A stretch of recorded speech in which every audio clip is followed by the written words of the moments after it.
It's me, Señorita Melbae. Hi Linggis! Welcome back to my channel! And today, I'm here in Iloilo. So back to solo traveling again because it's long weekend. So I decided na lag diri sa Iloilo. And my first itinerary for today is Garin Farm. So, I'm happy nga. Finally, ma-fulfill na ako ang Garin Farm na adventure. So, I'm here sa People's Hotel. So, there ko na-check-in. So, I'm glad na they allowed early check-in. Around 11 pa lang naka-check-in ako. So, freshen up ko and I'll be going to Mohon Terminal where I will ride a bus or a van going to San Joaquin where Garin Farm is located. So I hope kuyuban ko niya Linggis!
Hi Linggis!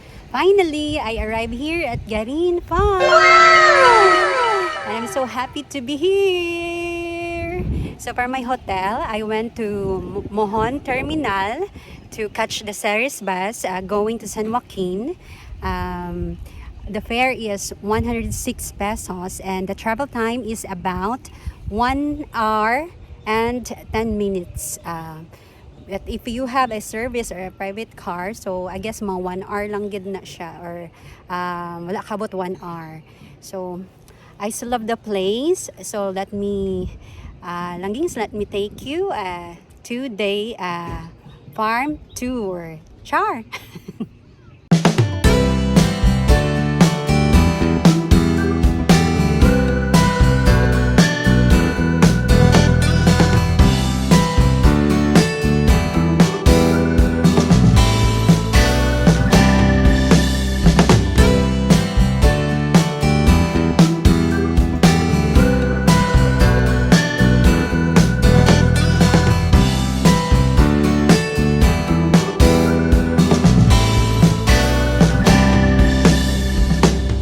Before going to the pilgrimage, I will take my lunch.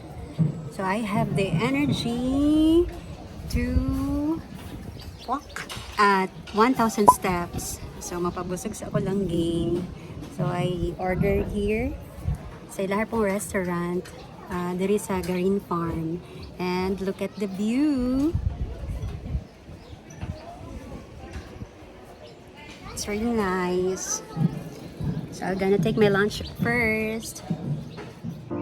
Langging, so this is the entrance to the pilgrimage. So mo ni siya ang pinakasikat nga spot diri sa Garin Farm. So let me take you. Murag taas gin ang lakaton kay 100 steps daw before ka mabot atong big cross.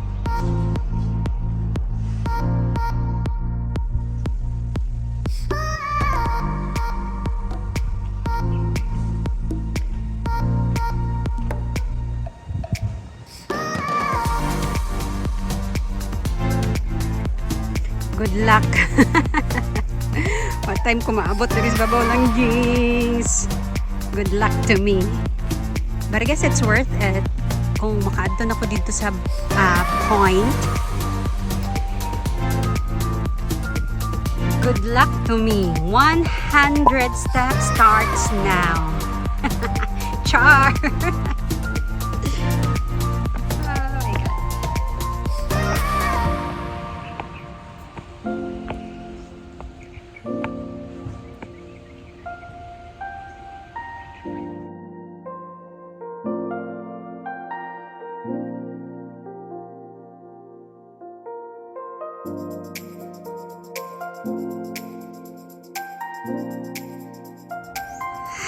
Few more steps to reach the top.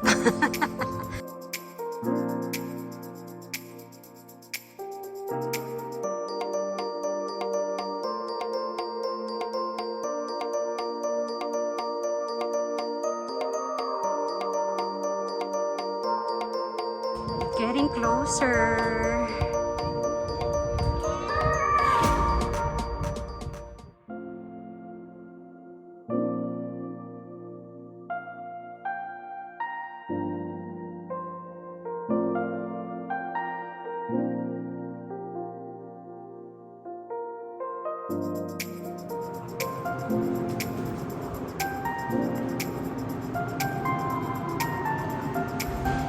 Kita mo dali lang games. Halang ko meditation. This is the dark tunnel.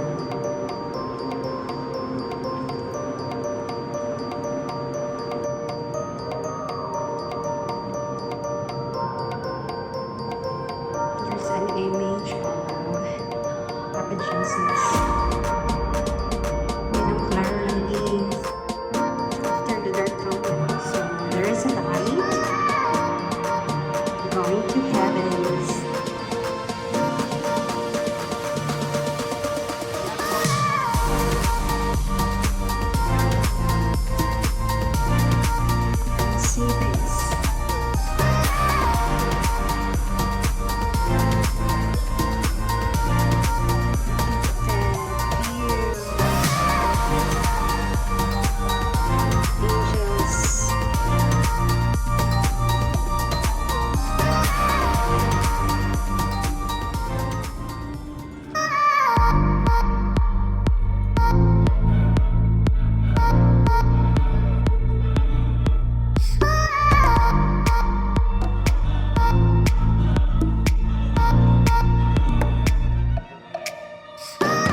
Back to the world.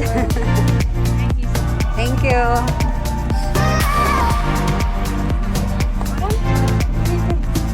This is the exit back to the world.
That's all for today's vlog langgings.